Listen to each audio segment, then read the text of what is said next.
Bonsoir, Hotel, and Awo. Welcome to this very special edition of Potential Vibes. Reggae music, African music, and information for forward movement and strictly positive growth. I'm Sister Aphrodite, producer of Potential Vibes, and I'm joined by the co-producer of this special edition, Brother Griot Bomani Bakari, producer of Round Midnight, which airs on Saturdays right here on WRFC from 11 o'clock p.m. until 1 a.m.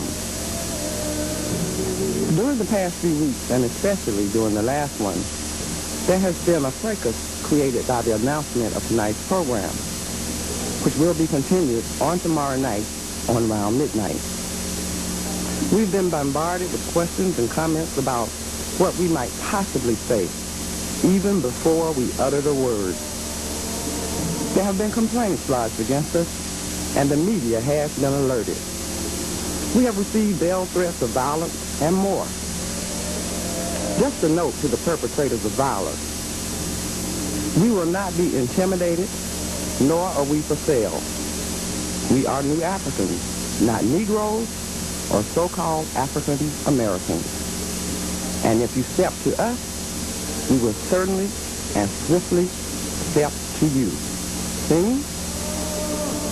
For the record, let me explain what tonight's show will be about and why it is being produced at this time. Tonight's show will be a live research project on the question, is homosexuality an African thing? Or African homosexuality, trick or treat? In the tradition of our ancestors, we will look at the matter first on the cosmological and spiritual levels, and then progress forward to the psychological and historical level. What we will present to you are the documented facts and the sacred science, and in the process, arrive at the underlying truth of the matter. To answer the question of why we are producing this program at this time, first I must state that, for reasons of station policy, we cannot go into specific details on why we are doing this program. But suffice it to say that recently, it was stated over the radio waves of Atlanta that homosexuality is an African thing. This statement was made in a bold, lengthy, and unequivocal manner. In listening to this sophisticated reasoning, the implication that I came away with was, 1, homosexuality is accepted in African culture, and 2, since Africans are recognized as the first people on the planet, then it logically follows that homosexuality, like the rest of civilization, originated and flourished in ancient Africa. This perception has been verified by many others who also heard the statement.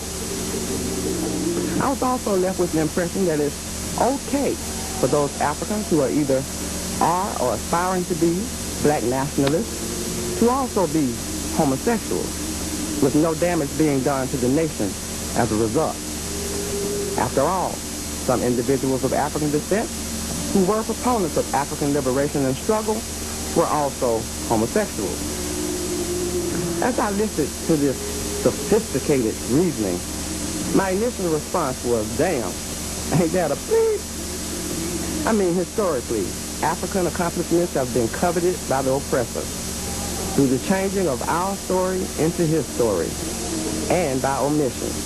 And now, like the age from the African green monkey theory, they are perpetrating the African origins of homosexuality.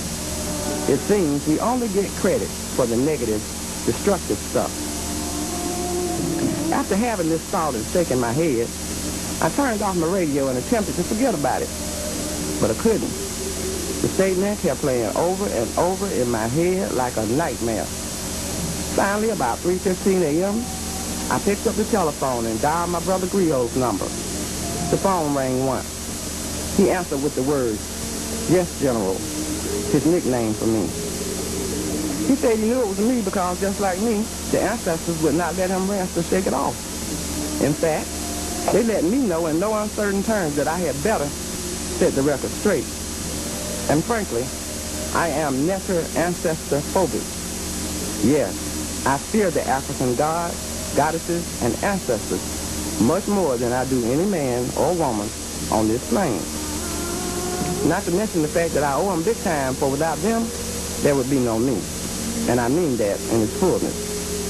Bomani, being a live, sane, productive Vietnam survivor, feels the same way. So oops, there it is. I wish to remind all of you that in the 6.5 years that I have produced this program with all the various topics and issues that I have covered, homosexuality has never been one.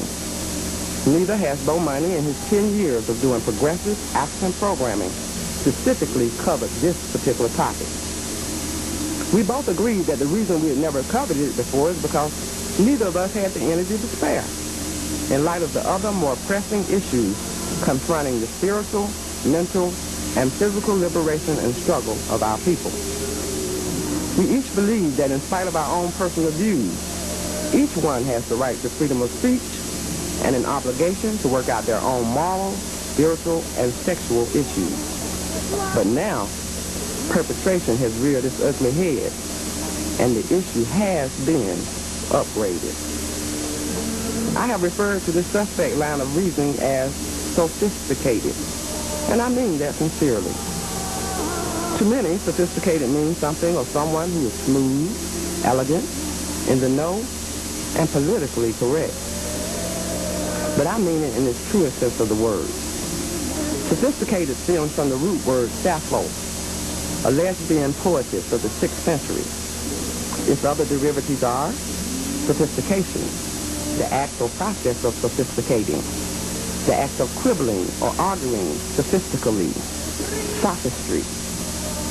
Sophistry is defined as fallacious reasoning sound in appearance only, and sophism is defined as a clever or cunning contrivance, a trick, an argument not supported by sound reasoning, or in which the inference is not justly deduced from the premises, a fallacy, an ingenious statement and arrangements of propositions devised for the purpose of misleading, a sophistress, a woman sophist. There you have it, the what and the why. Stay tuned to Community Radio, WRFG, Atlanta, 89.3 FM, Radio Free Georgia, and these potential vibes, a Radio Free griot program. I'm joined, as I said, by my brother Bomani Bikari. Greetings, brother Bomani. Hotel. Hotel, sister. How are you this evening? I'm Irie. Beautiful. We wanted to also tell the family that our scheduled guests for tonight and tomorrow night will be Brother Bobby Hemmitt, Sheikhem Sintab Ma'ab, his lovely wife, Sheikhem Sa Wang Mumatang, Sister Nana Sharon Nyako, who is Queen Mother of Ashanti Nation, West Africa, and Sheikhem Sintab Ma'ab and Sheikhem Sa Wang Mumatang are priests and priestess of the Osset Society. Otim Louise, researcher, historian, and griot. Brother Obadele Williams, researcher, griot, published historian. Askia Muhammad Torre, author, poet, historian, and griot. Dr. Peko, who is United Nations Pan-Africanist Congress of Azania representative, also known as the PAC. Ashwa Kwesi, chematologist and protege of elder historian and academic freedom fighter Dr. Yosef Ben-Yakinen, affectionately known as Doc Ben. Kiyode Siambola, proprietor of Africa House Cultural Center, plus a taped interview with Dr. John Henrik Clark. This plus your phone calls this evening and tomorrow evening as these potential vibes and around midnight combine to produce this very important program, African Homosexuality, Trick or Treat. Yes. And whoa, right here on Community Radio, WRFG, Atlanta, we're 89.3 FM.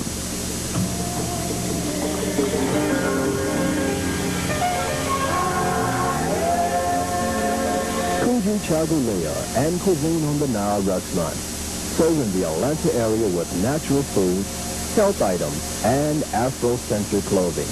Lunch and dinner served daily. located at 551 Ashby Street in the West End. Phone number 758-5470.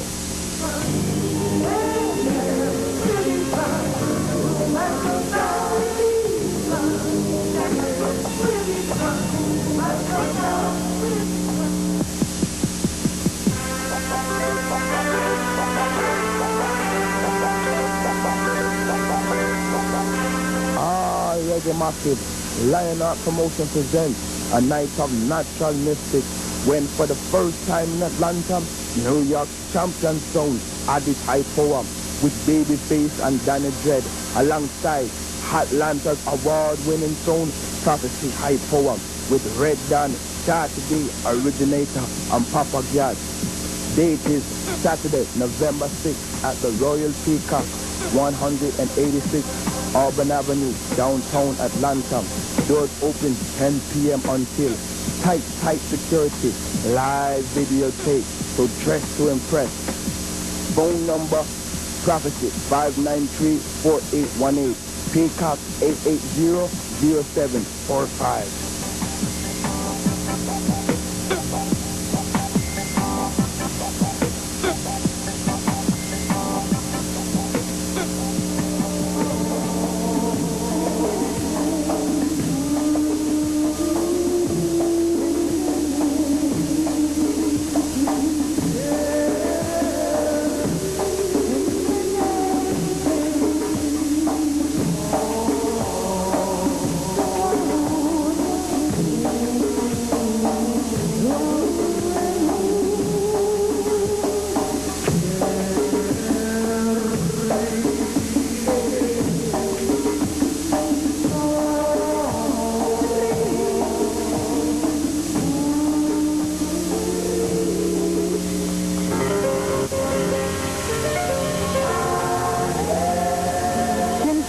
African treasures, African art, limited edition prints, African printed garments, basketry, jewelry, and more. Located inside Rich's Department Store in Greenbrier and South DeKalb Mall. Phone number 346-2637 Greenbrier or 243-2719 South DeKalb.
Good thanks, Brother Bomani, and all of our panelists that we are expecting to be here.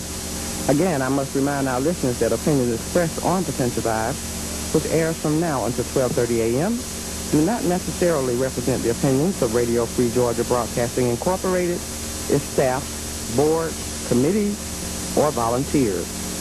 And this program, which airs from now until 12:30 a.m., will contain both language and topics that may be unsuitable for some listeners.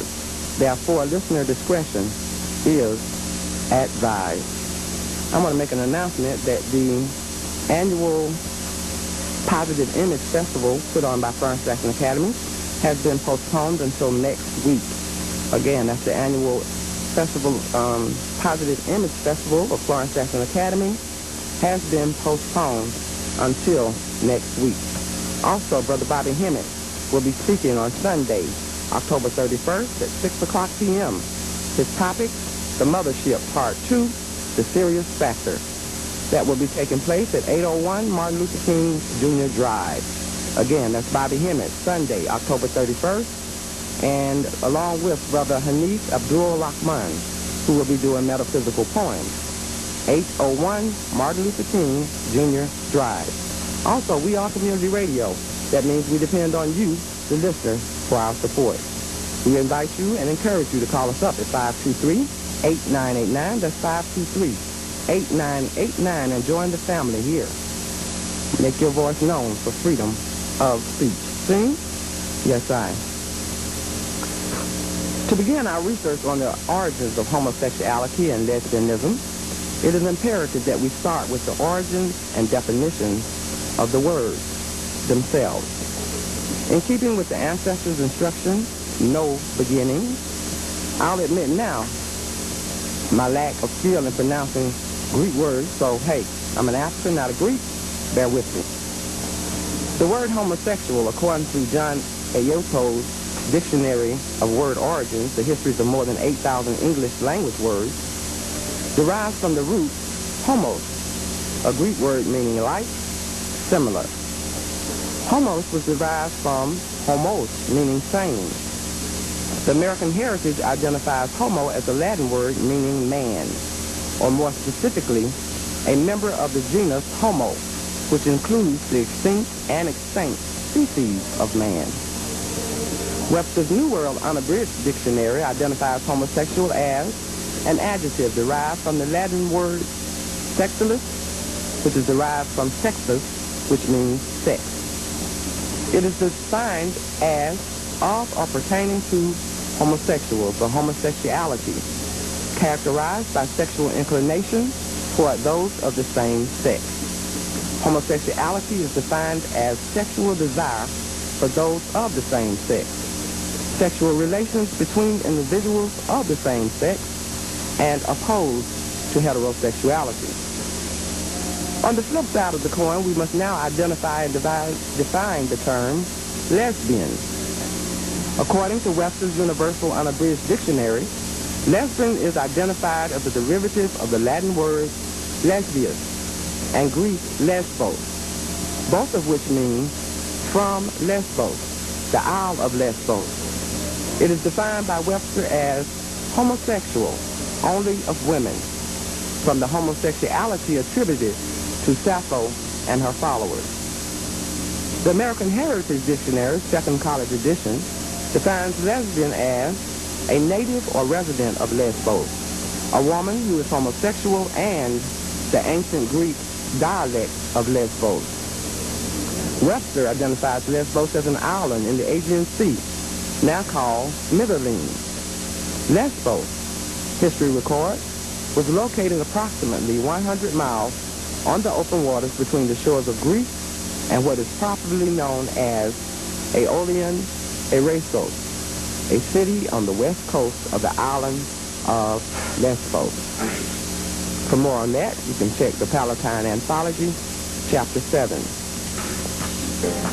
The Oxford Reference Dictionary identifies and defines Lesbos as the largest of the Greek islands, lying off the western coast of Turkey, whose artistic golden age of the late 7th and early 6th century BC produced the poets Alpheus and Sappho. We see that the wordsmiths have identified these terms as belonging and originating from Greek civilization and created from their language, vis-a-vis an expression of one of their social, sexual realities.